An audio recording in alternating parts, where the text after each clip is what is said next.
အောင်ဟာမြမစားတောက်ကုန်ကုမ္ပဏီတစ်ခုရဲ့ Research and Development Hub တယောက်ဖြစ်ပြီးအိမ်နီးချင်းနိုင်ငံများအထိအောင်မြင်ကြကြနေပြီပဲဖြစ်ပါတယ်။အောင်မြင်မှုအတွက်ဖြစ်တဲ့နေရတဲ့အခက်အခဲတွေကိုလေ့ကြည့်တဲ့အခါအခက်အခဲဆိုတာတော့ရှိနေမှာပဲအဓိကအောင်မြင်စွာကြော်လွှားနိုင်ဖို့ပါဘဝမှာအမှတ်မထင်စီးကြိုရောဂါရခဲ့တယ်ဒါကိုရင်ဆိုင်မှုအတွက်ကျွန်တော်တင့်တဲ့အစားအစာတွေစားတယ်လေ့ကျင့်ခန်းတွေလုပ်တယ်မိသားစုရဲ့နှွေးထွေးမှုကလည်းစိတ်ခွန်အားတစ်ခုပါပဲတဘာဝချုံမင်းတဲ့အရာတာကိုပေးစွမ်းတဲ့ naturally better ဟာလည်းကျွန်တော်ကိုပိုကောင်းတဲ့နေ့တွေစီတက်လန်းဖို့အတွက်ပံ့ပိုးပေးခဲ့ပါတယ်တိုင်းရင်းစေးပေါ့တိုင်းရင်းစေးကိုနံပါတ်1ကျွန်တော်လုံးဝအထင်သေးခြင်းမရှိပါဘူးကျွန်တော်ရဲ့အဖိုးကဟင်္ဒရာမျိုးကအင်မတန်နာမည်ကြီးကြအနာမည်ကျော်ကြတော့တိုင်းရင်းစေးဆရာကြီးဖြစ်တဲ့အတွက်ကျွန်တော်ဒီဗီဇမျိုးအပြည့်လဲတိုင်းရင်းစေးဖြစ်တဲ့အတွက်တိုင်းရင်းစေးဆရာမျိုးဖြစ်တဲ့အတွက်ကျွန်တော်လုံးဝအထင်သေးခြင်းမရှိပါဘူးဒါပေမဲ့လက်တွေ့ရှိနေတဲ့အကြောင်းအမှန်တိုင်းပြောရမယ်ဆိုရင်တော့အတူဆုံးသောအကြံဉာဏ်ပေးပါဆိုရင်တော့တိုင်းရင်းစေးတွေဆိုတော့စေးတွေနဲ့လက်တဲ့ဆန်းပြီးတော့ကိုမျက်စိကြောက်ကနှလုံးကိုအန်ဒီရများအောင်ကိုအန်တဲ့ကိုအသက်ကိုခန္ဓာနဲ့ယင်းပြီးတော့လက်တဲ့မဆန်းပါနဲ့လို့လွန်ခဲ့တဲ့4-5-6 လလောက်ကစင်ကာပူနိုင်ငံမှာဗမာပြည်ကသွားတဲ့လူတစ်ယောက်ကဗမာဆေးတွေတောက်နေပြီးတော့တွေးကြတဲ့အရန်ကြသွားတယ်တွေးကြတဲ့အရန်ကြတယ်အဲ့တော့စင်ကာပူ General Hospital မှာဆေးရုံတက်ရတယ်အဲ့တော့ဘာဆေးတွေတောက်လဲလို့မေးတယ်တဲ့တော့ဗမာဆေးတွေတောက်နေတယ်လို့ပြောတယ်အဲ့ပေးဗမာဆေးပေးပါဆိုပြောတော့အဲ့ဗမာဆေးကိုပေးတယ်အဲ့ပြောတယ်မနေ့ငါလုံးနေ့ငါလုံးညငါလုံးတောက်တယ်အဲ့ဗမာဆေးကိုသူတို့ဓာတ်ခွဲခန်းမှာစမ်းသပ်လိုက်တဲ့ခါကျတော့ဒါအိုနေလို့ခေါ်တယ်ကျွန်တော်ရေတစ်ချိန်ကတော့တုံးတဲ့စီးကျိုဆေးကိုကြိတ်ပြီးတော့ဗမာဆေးဆိုပြီးတော့ထည့်ထားတယ်ကျွန်တော်တိုင်းရင်းဆေးရှိတယ်အင်မတန်နာမည်ကြီးတယ်ကျွန်တော်တကယ်ရဲ့အဖေသူတို့ရဲ့ရောက်ကမရဲ့ဆိုင်နော်အဲ့ဒါတောင်းတစ်ချစ်တကယ်ကအကက်ခဲတွေကြွတယ်နေကောင်းတယ်အဲ့ဒါကြီးကြည့်လိုက်တဲ့ခါကျအဲ့ဒါတောက်ပြီးတော့သွေးကြူလာကျွန်တော်တတ်ထဲမှာတော့နော်အဲ့တငယ်ချင်းကလည်းဆိုပါပဲအဲ့ဒါရဲဘော်တယောက်ကဝင်းထဲမှာသွေးအံပြီးတော့သွေးတွေအံပြီးတော့လာတယ်အဲ့တော့ဆိုတော့တငယ်ချင်းကမင်းဘာတွေတောက်နေလဲကွာမင်းတို့ကဘာလဲဟိုတိုင်းရင်းစင်းနေမင်းတို့ရှောက်တောက်နေတာကိုတောက်နေတော့မင်းတို့အသံနေအမှာပေါ့ဆိုတော့ဆရာရဲ့ကျွန်တော်တိုင်းရင်းစင်းရတယ်ကျွန်တော်ဟိုသူတွေ့ရသေးမတော့ပါဘူးဆရာရဲ့အဲ့ဒီဆေးနီမုံပေါ့အဲ့ဆေးလေးတစ်ခုလည်းတောက်တယ်သူရောက်ကမှထုတ်တဲ့ဆေးဖြစ်နေတယ်အဲ့ဆေးလေးပြတက်ခွဲကြည့်လိုက်တော့ aspirin လို့ခေါ်တဲ့ basboro တွေကြိတ်ပြီးထည့်ထားတာတွေ့တယ်ဆိုတော့တိုင်းရင်းဆေးစစ်ဒီတိုင်းရင်းဆေးစစ်မဟုတ်ဘဲနဲ့အင်္ဂလိပ်ဆေးများကိုကြိတ်၍အသွင်မျိုးနဲ့ထဲ၍ထားတဲ့ဆေးကအများစုဖြစ်နေတယ်ဒါနံပါတ်1နံပါတ်2ကအခုdiabetes နဲ့မြန်မာနိုင်ငံရဲ့စီးကျူသွေးကျူထိန်းသိမ်းရေးနဲ့တိုင်းရင်းဆေးများအကြောင်းကိုနိုင်ငံတကာမှာကျွန်တော် publication ပေါ့ one paper ကျွန်တော်ရေးနေတော့ဗမာပြည်မှာ28နှစ်အတော်တွင်မှာလုပ်ခဲ့တဲ့တိုင်းရင်းဆေးနဲ့ပတ်သက်တော့သူတေသနစာတမ်းတွေကျွန်တော်အကုန်လုံးပြန်ဆောက်တော့ကျွန်တော်အားလုံး52ဆောင်သူတေသနစာတမ်း52ဆောင်တစ်ဆောင်ချင်းအကုန်ပြန်ဖတ်တော့ဘာတွေ့လဲဆိုတော့ဗမာနိုင်ငံမှာလုပ်ထားတဲ့သူတေသနကဟိုတရားမကိုက်ကောင်းတယ်ဆိုတရားမကိုက်ကိုပေးကြည့်တယ်သွေးကျူတက်ကျသွားတယ်အဲကြောင့်တရားမကိုက်ဒီသွေးကျူကျတယ်ကျင်းကားသီးစီကိုတောက်ရင်သွေးကိုကြတယ်ကျင်းကားသီးပေးတယ်ကြသွားတယ်အဲ့လောက်လှုပ်ထားတဲ့အဆင့်ပဲရှိတယ်တကယ်တည်းကစေဝါတစ်ခုဖော်ထုတ်ဖို့ဆိုရင်ကျွန်တော်ဥတောက်နေတဲ့မက်ဖော်မင်းကဘယ်ရလဲဆိုတော့ goat rule လို့ခေါ်တဲ့စိတ်ကိုနှုတ်ထွက်အောင်လို့ပေးတဲ့အရွက်နော် French lilac လို့ခေါ်တဲ့အရွက်အဲ့အရွက်ကိုပေးရင်စိတ်တွေကနှုတ်တွေအများကြီးထွက်တယ်အဲ့စိတ်နှုတ်ရောင်းစားတာပေါ့အဲ့တော့အဲ့အရွက်က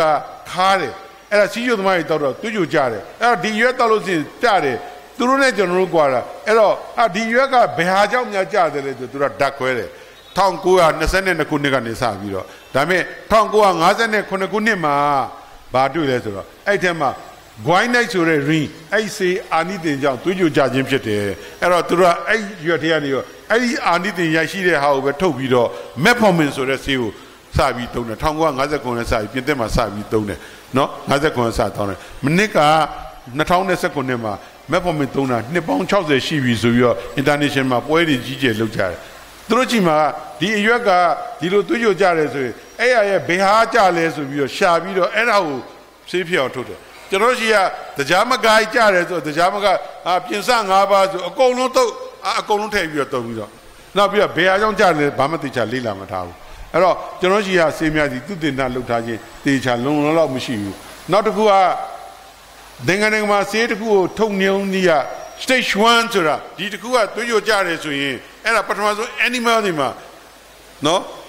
သိစံတွေမှာပေးကြည့်တယ်အဲ့ဒီမှာပြိဿံတွေကိုအန်ဒီရဖြစ်သောဆေးဝါးအန်ဒီရဖြစ်သောလီသယ်ဖြစ်တဲ့ဓာတ်ပါမပါစမ်းတစ်ကြည့်တယ်မပါဘူးဆိုရင် stage 1လူကောင်းတွေမှာပေးကြည့်တယ်လူကောင်းတွေမှာဘေးအန်ဒီရဖြစ်ခြင်းရှိမရှိလူကောင်းတွေနဲ့ကိုပေးကြည့်တယ်လုံးဝမရှိဘူး အဲ့ဒါဆိုတော့လူနာတချို့ကိုစုပြီးတော့လူနာနည်းနည်းမှဒီဆေးပေးကြည့်တယ်တွေးကြကြလားမကြလားကြတယ်ဟုတ်တယ်အဲ့ဒါဆိုတော့လူနာကိုသိန်းနဲ့ချီပြီးစုတယ် stage 3ကျစုပြီးတော့အဲ့ဆေးကိုပေးကြည့်တယ်ပေးတဲ့အချိန်မှာနံပါတ်1အဲ့ဒီဆေးဒီဘယ်လောက်ပမာဏပေးရမလဲ dose ပိုင်းတွေနံပါတ်2အဲ့ဆေးကိုဘယ်လောက်တောက်အောင်မလဲဘယ်လိုချားတောက်အောင်လဲအဲ့ဆေးတောက်လို့ရှိရင်တွေးကြတက်ကဘယ်လောက်ပမာဏကျတယ်အဲ့ဒီတွေးကြတောက်လို့ရှိရင်နှလုံးရောဂါကိုဘယ်လောက်ကာကွယ်လဲကြောက်ကကိုဘယ်လောက်ကာကွယ်လဲအဲ့ဒါအစီတွေဘယ်လောက်ကျလဲအဲ့ဒါကိုသုတေသနလုပ်တယ်ပြီးတော့မှအဲ့မူတီတိန်းနဲ့တန်းနဲ့ချီလေ့လာပြီးတော့မှအကျိုးရှိတယ်ဆိုမှအန်တီရမရှိဘူးဆိုမှအဲ့ဒီဆေးကိုသူတို့ FDA လို့ခေါ်တဲ့ဆေးဝါးတရားနေပြီးတော့ဒါဒီသုံးဖို့တင့်တယ်လို့ခွင့်ပြုတော့မှသုံးတယ်အခုနိုင်ငံတကာသုံးနေတဲ့ဆေးများသည်အဲ့ဒီလိုသုတေသနလုံလုံလောက်လုပ်ထားလို့ဆေးများဖြစ်ပြီးတော့ဗမာနိုင်ငံယနေ့သုံးနေတော့တိုင်းရင်းဆေးများသည်တစ်ခုမှသုတေသနလုံလုံလောက်လုပ်ထားတာမဟုတ်ဘဲနဲ့ထင်ကြီးနဲ့အထင်နဲ့လူ1ယောက်2ယောက်10ယောက်လူနည်းစုလေးမှတွေ့ထားတာလေးနဲ့ဘယ်ဟာကကြလဲဆိုတော့တေချာစမ်းသပ်ထားခြင်းမရှိဘဲနဲ့ထုတ်တင်တဲ့ဆေးအများကြီးတာလည်းဖြစ်တယ်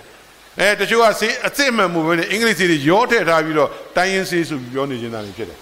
အဲ့ဒါကြောင့်မလို့သူကလူသိန်းနဲ့ချီလေးလာပြီးရင်လဲဈေးကွက်မှာတင်ပြီးရောင်းပြီးရင်လဲလိုက်ပြီးဈေးထဲမှာလိုက်ပြီးတော့အဲ့ဈေးတောက်ပြီးတော့လူတွေထဲမှာဘာပြောင်းလဲဆို post market surveillance ဆိုတာကိုလိုက်ပြီးတော့လှုပ်လာပြီးတော့မှဈေးတစ်ခုကစီးကျွတ်တဲ့ကောင်းတယ်နောက်ကြတော့မှအဲ့ဈေးတောက်လို့ချင်းတလုံးရောကဖြစ်တယ်လို့တွေ့အဲ့ဈေးကိုချက်ချင်းလိုက်သိမ်းတယ်သူများနိုင်ငံကကျွန်တော်ဈေးတွေကအဲ့လိုမျိုးမဟုတ်ဘူးအဲ့တော့တခုပဲကျွန်တော်တို့တိုင်းရင်းဆေးလို့ဆိုတော့ဆေးများသည်သူရဲ့ယောဂပေါ်အာနိသင် efficacy ဘယ်လောက် effective ဖြစ်တယ်လဲ HbA1c ဘယ်လောက်ကျသွားလဲ fasting ဘယ်လောက်ကျသွားလဲစမ်းသပ်လေ့လာထားခြင်းမရှိဘူးနံပါတ်2အဲ့ဆေးရဲ့ဘယ်အာနိသင်ကြောင့်ဘယ်ဓာတ်ကြောင့်ကျတယ်ဆိုတာလေ့လာထားတဲ့ဆေးတစ်ခုမှမရှိဘူးနံပါတ်3အဲ့ဒါကြောင့်ဘာယောဂနောက်ဆက်တွဲယောဂဖြစ်မယ်ကြောက်ကပ်ပြတ်တယ်နှလုံးပြတ်တယ်ကြောက်ကပ်လေ့လာထားခြင်းတစ်ခုမှမရှိဘူးအဲ့ဒါကြောင့်မလို့ကျွန်တော်ပေးခြင်းတဲ့အကြံဉာဏ်ကတော့